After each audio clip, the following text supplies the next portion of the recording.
चर्चा करणार आहोत. मला सांगा, सर्वसाधारणपणे ह्या मुखाची, ह्या तोंडाची शोभा काय आहे?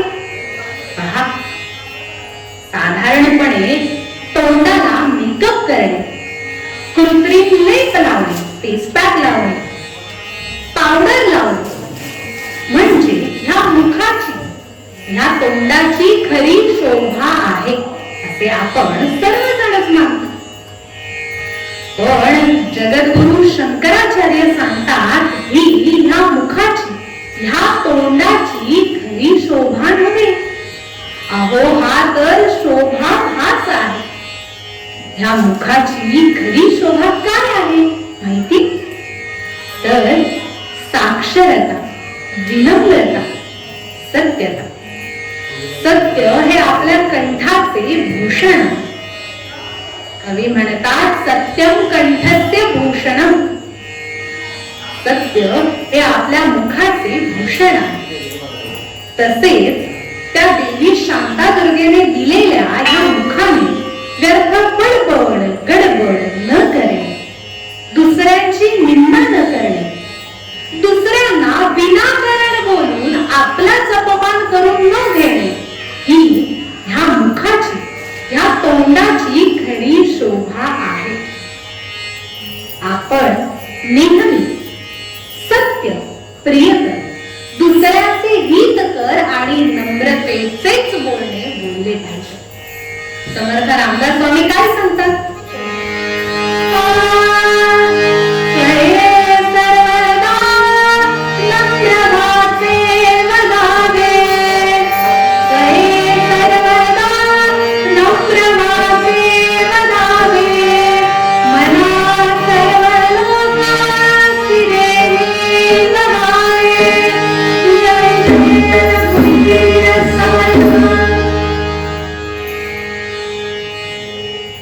सज्जन हो, आपल्या मुखाने नेहमी सत्य, प्रियकर, दुसऱ्याचे हित कर आणि नम्रतेचेच बोलणे बोलले पाहिजे.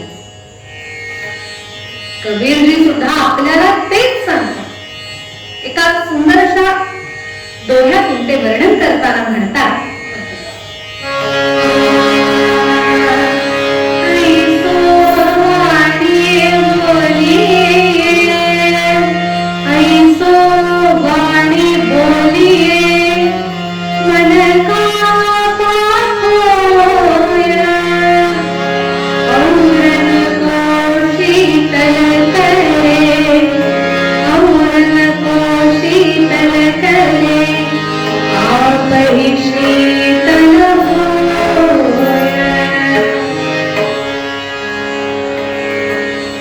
सज्जन हो, सत्यनीतीने भरलेले, समाजाला प्रबोधन करणारे आपले बोल, विचार असले पाहिजे असे कबीरजी स्पष्टपणे सांगतात. अहो, कबीरांनी तर मूळ अभंगात आपल्या मुखाला कमलमुख असे म्हटले आहे. रामनाम घेण्याकरता, हरिनाम घेण्याकरता हे तोंड आहे असे स्पष्टपणे सर्व संत सांगतात. आता तुम्ही म्हणाल, नामच का? तर सगळ्या आध्यात्मिक ग्रंथातून कलियुगात नामच श्रेष्ठ आहे आणि ते तुम्हा आम्हा सर्वांना तारणार आहे. म्हणून प्रत्येक युगात लोकांनी वेगवेगळी भक्ती केली, पण कलियुगात मात्र नामस्मरण हे एकमेव मार्ग आहे जो आपल्याला त्या देवीपर्यंत घेऊन जाईल. म्हणून कबीरजी म्हणतात, राम भजन सुदिया कमलमुख राम भजन. सज्जन हो, संत कबीरदासांचा हा सुंदर असा अभंग.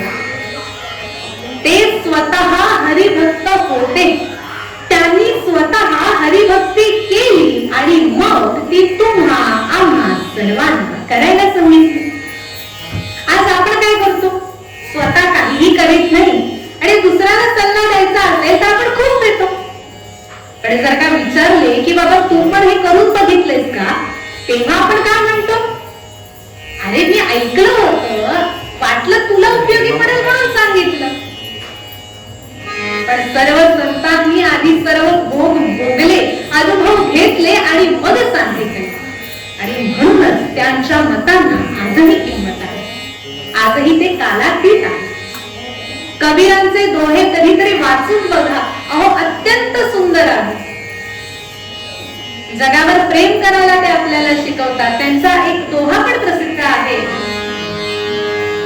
असे अनेक दोहे ते म्हणतात. सज्जन हो, अहो, माणसाचा जन्म लाभणे हा मुळातच दुर्लभ आहे. कबीरजी म्हणतात, त्या देवाने आपल्याला हा सुंदर असा देह दिला, शरीर दिले. अहो, ह्या शरीराजवळ न मागता सर्व काही आहे. बघा आपल्या शरीराकडे किती किती सुंदर आहे तो देवाने सर्वांना दिला. आणि दिला तो दिला सगळे अवयव व्यवस्थित जागच्या जागी नीट काम करताय. झोपेत सुद्धा आपला श्वास जो सुरू ठेवतो त्याला काय म्हणावे? आपले हात योग्य जागेवर आहेत, पाय जागेवर आहेत, नाक, डोळे ह्या सर्व गोष्टी व्यवस्थित जागच्या जागी राहून आपलं काम करतात. सज्जन हो, अहो, 84 लक्ष योनी जन्ममरणाचे फेरे पूर्ण झाल्यावर हा मनुष्य जन्म मिळतो. या जन्माबद्दल सांगताना कबीरजी जो अभंगात म्हणतात,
अनेक जन्म घेऊन आपण माणूस झालो.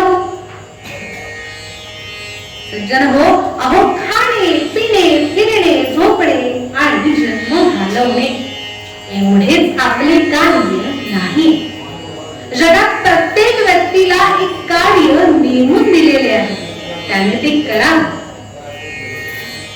सज्जन हो, अहो, आपण जर आपला जन्म असाच घालवत राहिलो तर आपल्या आणि त्या रस्त्यावरच्या गाई गुरांमध्ये फरक तो काय? फरक इतकाच की त्यांना बोलता येत नाही, आपण बोलू शकतो. सज्जन हो, विचार करण्याची शक्ती असलेला माणूस हा एकमेव प्राणी आहे. त्यामुळे माणसाने आपण जीवनात काय करतोय याचा कायम विचार करीत राहणे महत्वाचे आहे. कारण गेलेली वेळ परत कधीच येत नसते. सज्जन हो, इंद्रियांना जे जे पाहिले ते जर का आपण त्यांना दिले तर शेवटी भोग भोगून आपलाच नाश व्हायचं. आज काही लोकांचे जीवन बघा, खाण्यापिण्यात नंबर 1, झोपा काढण्यात नंबर 1. माझ्यासारखी माझ्या वयाची युवा तरुण पिढी टीव्ही बघण्यात, खेळ बघण्यात नंबर 1. काही जण गप्पा करण्यात नंबर 1, काही जण दुसऱ्यांना हसवण्यात नंबर 1, काही जण दुसऱ्यांचा द्वेष करण्यात नंबर 1. सज्जन हो, ह्या सर्व गोष्टी आपल्या इंद्रियांना आवडतात. मग त्या आपण त्यांना द्यायच्या का? तर नाही. कारण ह्या सर्व गोष्टी भोगून इंद्रिये शेवटी आपलाच नाश करते. इंद्रियांवर ताबा असणे महत्वाचे आहे. संत ज्ञानेश्वर महाराज तरी वेगळं काय सांगतात?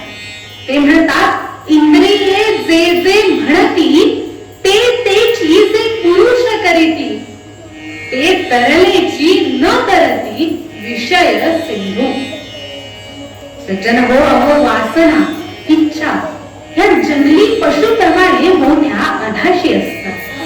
त्यांना जितके तृप्त करायला जावे तितक्याच त्या जास्त अनावर होतात. म्हणून वासनेच्या मागे सहजपणे जाणाऱ्या मनुष्याचे जीवन समतोल राहणे अशक्य होते. असमाधान हेच त्याच्या जीवनाचे कारण होते. पण असे जरी असले तरीही कोणती वासना, कोणती इच्छा, कोणत्या काळी किती प्रमाणात तृप्त करायची हे जर विवेकाने ठरवून माणूस त्याप्रमाणे वागू लागला तर जीवनात व्यवस्था निर्माण होऊन आपलं मन समाधान भोगण्यास लायक होईल. सज्जन हो, साधं उदाहरण घ्या. बटाटवडे किंवा सामोसे बरे फुकटही कळत म्हणून कितीही खावे, अहो त्यावर काही बंधन हवे, आपल्याला पचतील तितकेच खावे. त्याचप्रमाणे नियम संयमात जो व्यक्ती राहत नाही त्याच्या आयुष्याचा नाश होणे साहजिकच आहे. म्हणून आपल्या वासना, इच्छांवर ताबा ठेवा असे संत ज्ञानेश्वर सुद्धा सांगतात. हा संसार रूपी भवसागर करून जाण्याकरता आपला आपल्या इंद्रियांवर ह्या करताच ताबा पाहिजे. सज्जन हो, आपण दर शनिवारी, आजही शनिवार आहे, दर शनिवारी आपण मारुतीच्या देवळात जातो. मला वाटतं ते कोंड्याला आहे, बरोबर? तिथे त्याला रुईच्या पानांचा हार, तेलाचा अभिषेक करतो. त्याच्याकडे बसून आपण मागणं काय मागतो? देवा मजे बरे कर. आपण लोकांबद्दल मागतो का? नाही. आधी आपलं झाल्यानंतर मग आपण बाकीच्यांचा विचार करतो. देवाकडे मागतो, देवा मला हे दे, देवा मला ते दे. पण तो देव तिथे बसून काय म्हणत असेल? अरे मी लाख देईन, तू मला काय देतोस ते सांग.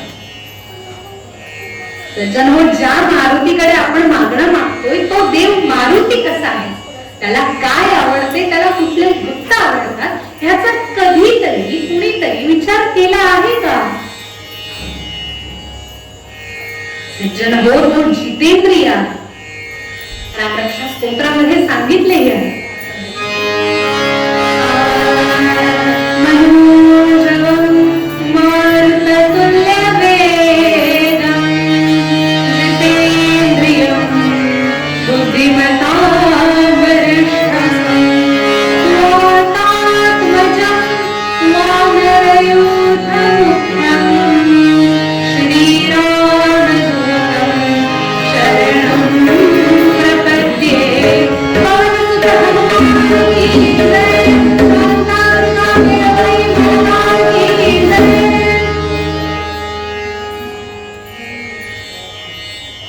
सज्जन हो, अहो तो मारुती जितेंद्रिय आहे. म्हणजेच त्याचा आपल्या इंद्रियांवर पूर्ण ताबा आहे.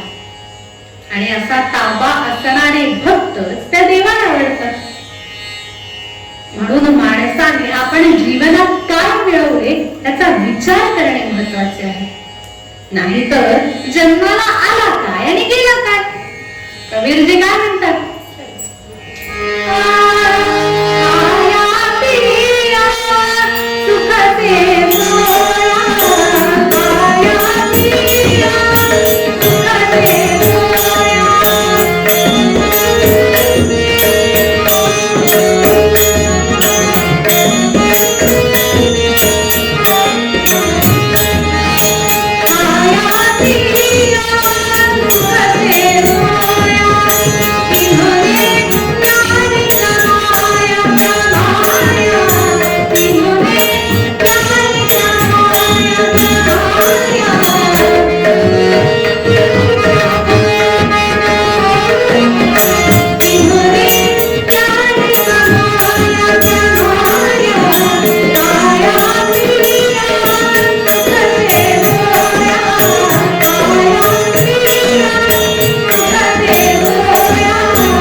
सेवा, देश सेवा, समाज सेवा, गोरगरिबांना मदत, सत्संगती, आध्यात्मिक चांगली चर्चा, आध्यात्मिक ग्रंथांचं वाचन, नामस्मरण, हरिभक्ती. अहो यातलं काय मिळवलं? सज्जन हो, अहो संसार सगळेच करतात, मुले सर्वांनाच होतात, पण एवढंच आपलं कार्य आहे का यावर विचार करा. सज्जन हो, सत्वगुण जो आयुष्यात वाढवतो तोच खरा मनुष्य. ज्याच्या मुखात हरिनाम नाही त्याच्याबद्दल सांगताना कवी काय म्हणतात? श्रीराम नाम ज्याच्या, श्रीराम नाम ज्याच्या, बदनात नसे मनातही नाही, त्याने तोंड कशाला धावावे, याचनासही काही. जय जय रघुवीर समर्थ.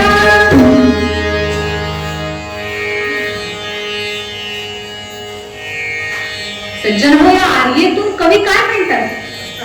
श्रीराम नाम ज्याच्या वदनात नसे मनातही नाही. हरिनाम, राम नाम ज्याच्या तोंडातच काय, अहो कधी साधं मनातही येत नाही, त्याने लोकांना आपलं तोंड दाखवू नये असे स्पष्टपणे संत सांगतात. ज्या मुखात हरिनाम नाही त्या मुखाला सर्पाच्या बिळाची उपमा संत एकनाथांनी दिली. नामाविण मुख सर्पाचे ते बिळ, जिव्हा नव्हे ते काळ सर्पा. म्हणून माणसाने आयुष्यात चांगलेच कर्म करावे. समर्थ रामदास काय म्हणतात? सत्क्रिया आचरावी, सत्क्रिया आचरावी, असत्क्रिया त्यागावी, वाट भक्तीची धरावी, वाट भक्तीची धरावी, तो सत्वगुण. जय जय रघुवीर समर्थ. सज्जन, अहो पापी अभक्त व्यक्तीला खऱ्या अर्थाने चांगली आध्यात्मिक चर्चा, सत्संगती या गोष्टी नकोशाच असतात. मुळात त्यांना त्या गोष्टी आयुष्यात असूच नाही असंच वाटतं. त्यांना वाटतं की भ्रष्टाचार करणे, व्यभिचार करणे, लोकांना लुबाडणे ह्यात त्यांना मोठा आनंद मिळतो. पण अशा व्यक्तींना पुढे नंतर अनेक सामाजिक, आध्यात्मिक, वैयक्तिक अनंत अडचणींना सामोरे जावे लागते. आयुष्याचा नाश होतो. म्हणून माणसाने नेहमी चांगले कार्य करावे, सत्संगती घडावी, हरिकीर्तन ऐकावे, हरिचर्चा ऐकावी, त्या संतांनी काय लिहून ठेवलं आहे त्याचा नीट अर्थ जाणून घ्यावा. सज्जनो, आपल्या हिताचे, कल्याणाचे ज्ञान मिळवणारा व्यक्ती जगात कधीही कुठेही फसत नाही. त्याचं नेहमी कल्याणच होतं. सज्जन हो, म्हणून माणसाने हरिनाम घ्यावे. सज्जन हो, जगद्गुरु शंकराचार्य आपल्याला मार्गदर्शन करतात. एका सुंदरशा कटावामध्ये ते काय म्हणतात? पुनरपि जननं पुनरपि मरणं पुनरपि जननं पुनरपि मरणं पुनरपि जननं पुनरपि मरणं पुनरपि जननी जगते शरणं पुनरपि जननी जगते शरणं पुनरपि जननी जगते शरणं इह संसारे खलु विस्तारे इह संसारे खलु विस्तारे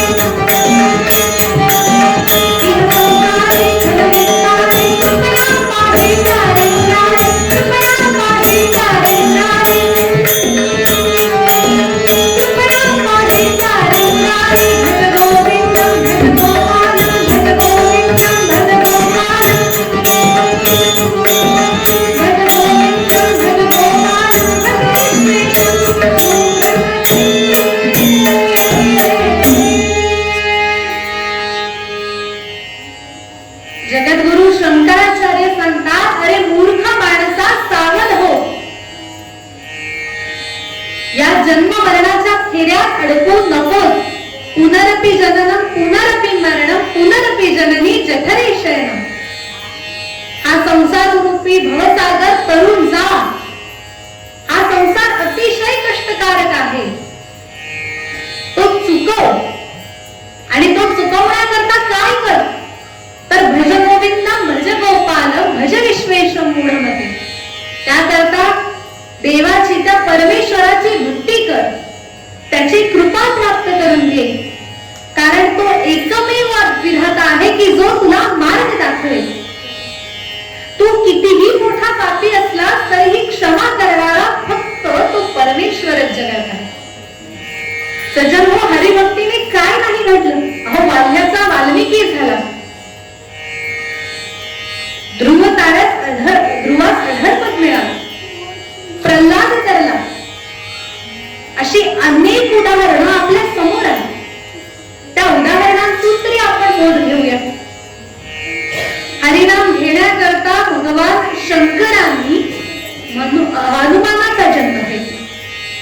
त्याचे वर्णन करताना कवी म्हणतात, सुरेंद्र चंद्रशेखरो खंडघात सिंह, सुरेंद्र चंद्रशेखरो खंडघात सिंह, जनात नामनी गुण राम राम हे भय, जनात नामनी गुण राम राम हे भय. सज्जनो, म्हणून माणसाने हरिनाम घ्यावा. रामायण, महाभारत, भगवद्गीता, रामचरितमानस, विविध संतांचे अभंग, त्यांची चरित्रे, वाङ्मय ह्या सर्व गोष्टी फक्त आणि फक्त माणसाकरता आहे. माणसाच्या कल्याणाकरता आहे. कारण विचार करण्याची शक्ती, सामर्थ्य आणि ते केलेला विचार कृतीत उतरवण्याची ताकद ही फक्त देवाने आपल्याला दिलेली आहे. ज्याप्रमाणे एक लहान मूल कितीही त्याने चुका केल्या तरी आई वडील त्याच्या त्या चुका पदरात घेतात, तसाच तो विधाता आहे. तशीच ती शांतादुर्गा आहे. आपण कितीही मोठे पापी असलो ना, पण तिला जर शरण गेलो तर ती आपल्या सर्व चुका पदरात घेईल. पण त्याकरता तिची खरी भक्ती करण्याची गरज आहे. मद, अदंभ, लोभ या सगळ्या षडरिपूंना आपण विसर्जित करूया. त्या भगवंताची कृपा प्राप्त करून घेऊया आणि आपला जन्म सार्थकी लावूया. तेव्हाच आपल्या जन्माचे कल्याण होईल. रामनामाबद्दल सांगताना कवी एका आदेशून काय म्हणतात, राम राम सब कोई कहे, राम राम सब कोई कहे, ठग ठाकुर और चोर, ठग ठाकुर और चोर, जिस नाम से ध्रुव प्रल्हाद करे, जिस नाम से ध्रुव प्रल्हाद करे, वो नाम उजाड़.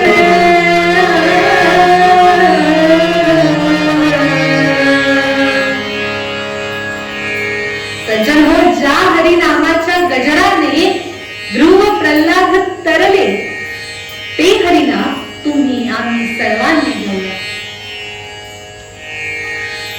सज्जन हो, अहो, कुणाच्या कुठल्याही देवाचं नाव घ्या. राम घ्या, आपली कुलदेवता घ्या, हरिनाम घ्या, कृष्ण नाव घ्या, जे काही मनात असेल ते नाव घ्या, पण नाम घ्या. त्याच्याशिवाय आपली या जन्मातून सुटका होणार नाही. सज्जन हो, म्हणून आपण सर्वांनी मिळून हरिनाम घेऊया आणि आपला जन्म सार्थकी लावूया. मूळ पद्यकार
स्वामीजींच्या पद्धतीप्रमाणे आपण सर्वांनी मिळून थोडासा वेळ भजन करू.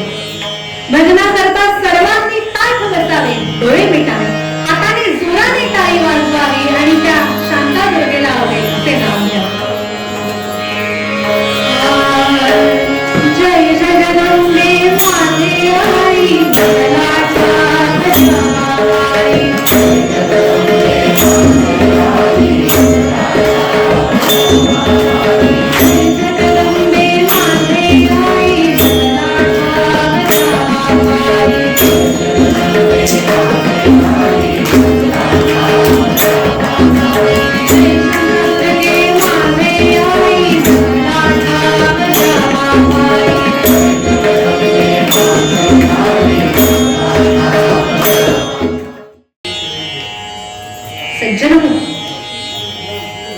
श्री नृसिंह सरस्वती म्हणजे श्री स्वामी समर्थ होय. ते भगवान दत्तात्रयांचेच अंश आहे. सुमारे 300 वर्ष स्वामीजी समाधी अवस्थेत होते. तेव्हा ते वनात राहायचे. 300 वर्ष समाधी अवस्थेत असताना त्यातही वनात असल्यामुळे त्यांच्या देहावर वारूळ तयार झाले. तरीही भक्ती चालू. एकदा त्या जंगलात एक लाकूड तोड्या झालं. कापता कापता त्याची कुऱ्हाड त्या वारुळाला लागली. वारुळातून रक्त आलं. ते पाहून तो घाबरला. त्याने वारुळ बाजूला सारले तर त्यात पाहतो तर काय, त्यात स्वामी समर्थ होते. स्वामींना त्यांचं तेज पाहता तो अतिशय घाबरला. हातपाय जोडून विनवणी करत तो स्वामीजींना म्हणाला, महाराज माफ करा, मी मुद्दाम केलं नाही, हे चुकीने घडलं. ऐकताच चेहऱ्यावर एक शांत स्मित ठेवून स्वामीजी म्हणतात कसे, अरे आम्हाला समाधी उतरवण्याचीच होती, तू फक्त निमित्त झालास. पुढे स्वामीजी तीर्थयात्रेला निघाले. काशीला गेले. कलकत्त्याला काली मातेचे दर्शन घेतले. तिकडे एका ब्राह्मणाने, एका भक्ताने त्यांना विचारले तेव्हा ते म्हणतात, आमचे नाव नृसिंह, आम्ही यजुर्वेदी ब्राह्मण कश्यप गोत्र, पौर्णिमेला जन्म. पुढे असेच भ्रमण करीत असता ते मंगळवेढे या गावात आले. सुमारे 12 वर्षे ते त्या गावात राहत होते. सुरुवातीला त्या गावात राहत असताना लोक त्यांना वेडा म्हणायचे. त्याचे वर्णन एका ओवीत करताना कवी म्हणतात, मंगळवेढे ग्रामात राहत असता श्री समर्थ, ग्रामवासी जन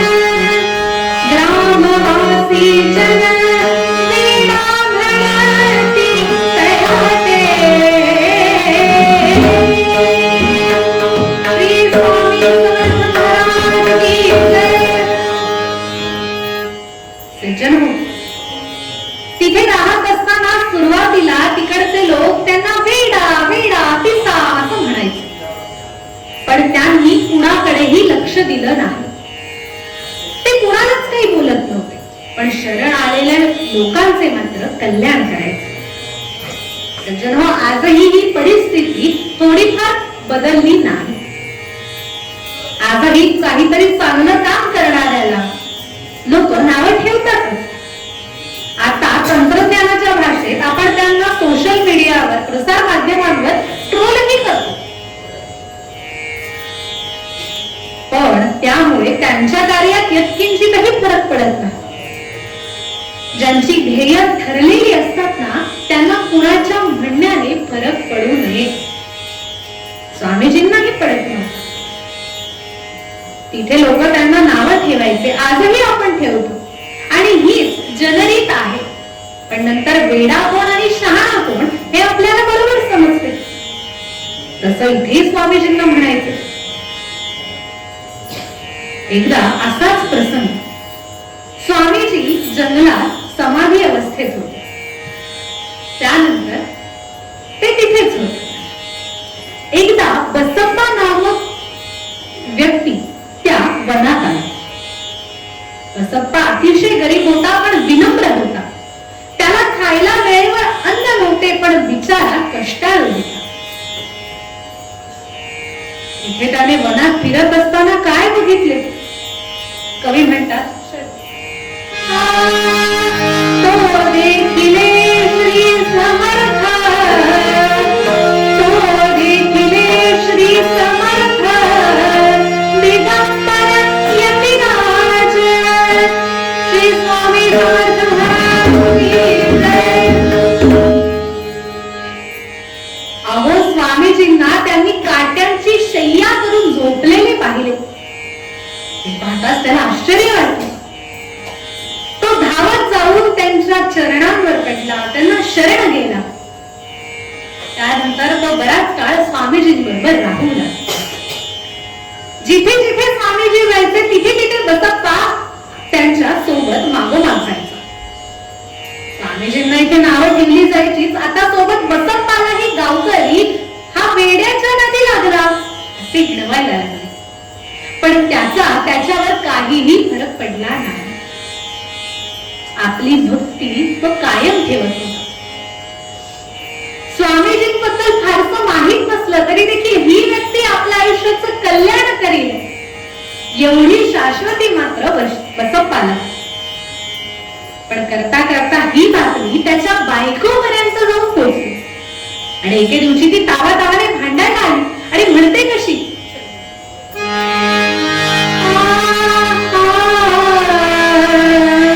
बसप्पाची आली भार्या,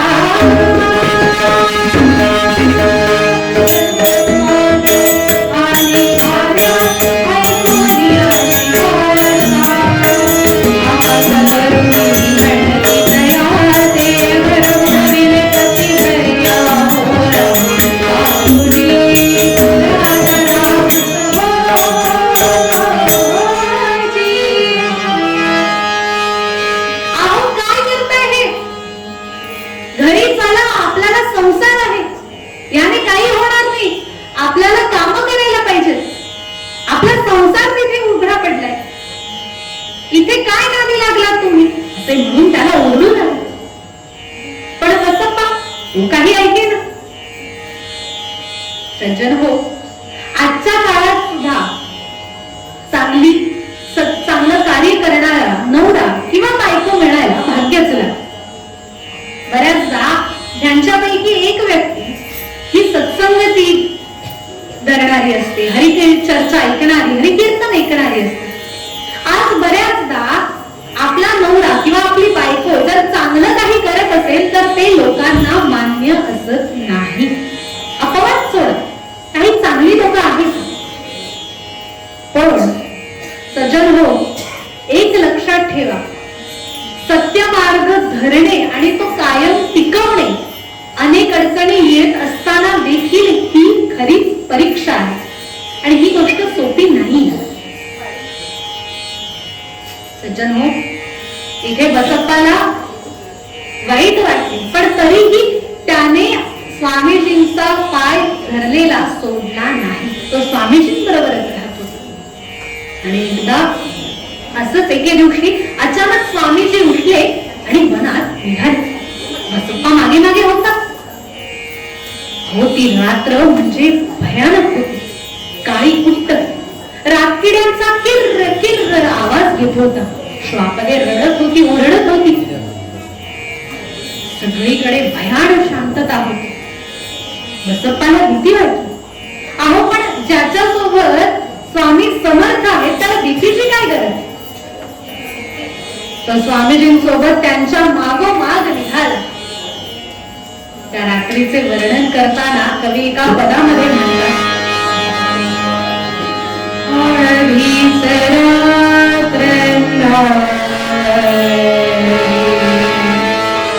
वृक्ष वाटले नाना परी, मार्ग नदीचे त्या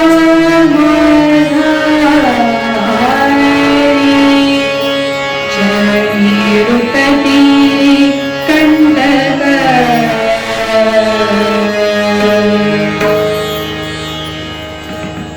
सगळीकडे शांतता होती आणि अचानक स्वामीजी एके ठिकाणी थांबले. बसप्पाला कळेना काय झालं. तेवढ्यात स्वामीजी म्हणाले, अरे बसप्पा, घाबरू नकोस, तुझे भाग्य उदयाला आले आहे. हे म्हणण्याचा अवकाश त्यांच्या आजूबाजूला तेजस्वी साप निर्माण झाला. बसप्पा घाबरला, त्याला कळेना काय करावं. पण स्वामीजी म्हणतात, माझ्यावर विश्वास कायम ठेव. यांच्यापैकी कुठल्याही एका सापावर तुझं अंगवस्त्र टाक. बसप्पांना कळलं नाही, पण स्वामीजींनी सांगितलंय म्हणून फक्त एका सापावर त्याने आपलं अंगवस्त्र टाकलं आणि कवटाळून जवळ घेतलं. हे पाहताच स्वामीजींच्या चेहऱ्यावर एक हसू आलं आणि ते केल्याबरोबर सगळे इतर साप गायब झाले. पुढे स्वामीजी त्याला घेऊन एका मंदिरात आले. जंगलातून बाहेर पडल्यावर त्या मंदिरात आल्यावर स्वामीजींनी त्याला म्हटले की बसप्पा, ते गाठ सोड. गाठ सोडली. अहो काय आश्चर्य, त्याचे भाग्य उदयाला आले होते, त्या द्रव्य होते. बसप्पाची गरिबी स्वामींनी संपवली होती. त्याचे वर्णन करताना एका ओवीत कवी म्हणतात, ऐसे नवलते कोणी चकित झाला अंतःकरणी.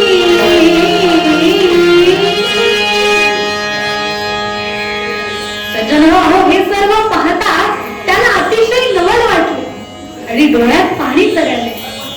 स्वामीजींनी आपला विचार केला, आपला उद्धार केला, ही भावनाच किती त्याच्यासाठी सुंदर होती. त्याला आनंद झाला. स्वामीजी म्हणतात, बसप्पा, तुझे भाग्य उदयाला आले, आता घरी जा. हा घरी गेला आणि बायकोला हे सर्व द्रव्य दाखवले. अहो, बायकोलाही अतिशय आनंद झाला. स्वामीजींच्या कृपेमुळे आपलं हे दारिद्र्य संपलं म्हणून तीही त्यांची भक्ती करू लागली. सज्जन हो, स्वतःच्या चुकांची जाणीव होऊन त्या सुधारण्यासाठी प्रयत्न करायलाही धाडस लागतं आणि ते प्रत्येकाजवळच असत नाही. पण स्वतःची चूक कळल्यावर बसप्पाच्या भार्याने, पत्नीने स्वामींची सेवा करण्याचा निर्णय घेतला. ती त्यांच्या भक्तीत रममाण झाली. अशा प्रकारे स्वामीजींनी अनेकांचा आपल्या आयुष्यात उद्धार केला. सज्जन हो, सद्गुरू जर आपल्या पाठीशी असतील तर आपल्याला कुणालाच घाबरायची गरज नाही. कवी एका अभंगातून म्हणतो, सद्गुरू सारिखा हसता पाठी राखा, हसता पाठी राखा, इतरांची लेखा कोण जाणे, इतरांची लेखा कोण जाणे. सद्गुरू सारिखा हसता पाठी राखा, सद्गुरू सारिखा हसता पाठी राखा, सद्गुरू सारिखा हसता पाठी राखा.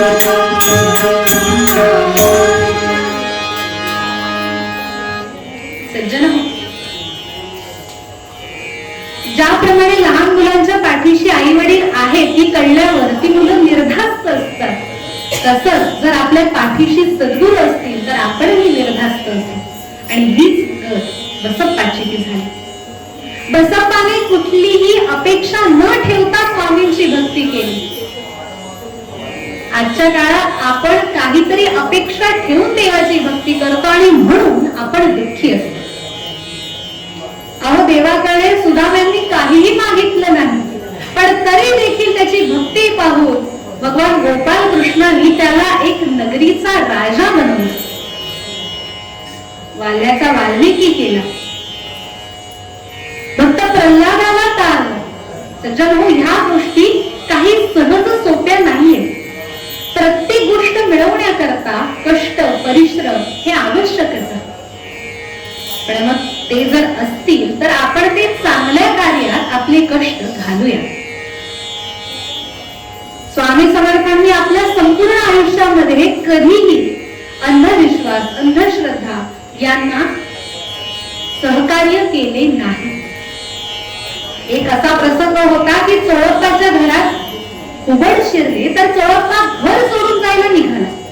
तेव्हा स्वामीजी म्हणाले की घुबड घरात शिरल्यावर घुबडाला घराबाहेर काढावे की आपण घराबाहेर जावे, ह्यातील फरक कळला पाहिजे. त्यांनी कधीही अंधविश्वास अंधश्रद्धेला सहकार्य केले नाही, ते नेहमीच त्याच्या विरोधात उभे राहिले. आपल्या आयुष्यात त्यांनी अनेक चांगल्या गोष्टी करून एक चांगले आयुष्य आपल्या समोर ठेवले. अशा स्वामीजींची आपण सर्वांनी भक्ती करूया आणि आपला जन्म सार्थकी लावूया. मूळ पद्यकार तेच सांगते. मला इथं कीर्तन सादर करून देण्याची संधी दिली त्याबद्दल मी शांतादुर्गा देवस्थानचे अत्यंत आभारी आहे. त्यासोबतच मला साथ करणारे हार्मोनियमवर पांडुरंग शिरडकर काका आणि तबल्यावर अजित चारी काका, या दोघांचेही अत्यंत आभारी आहे की त्यांनी मला पूरक अशी साथ केली.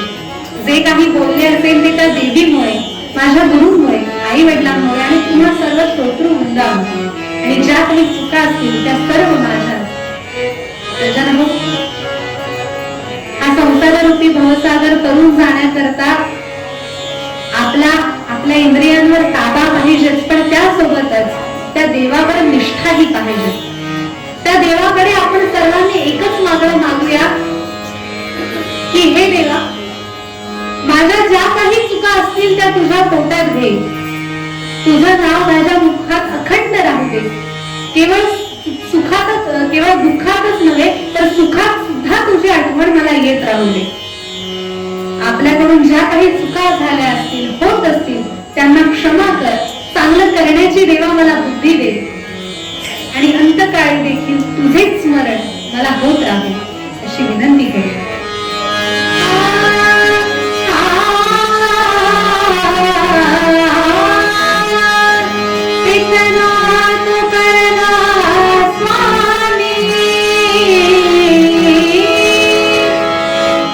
स्वामी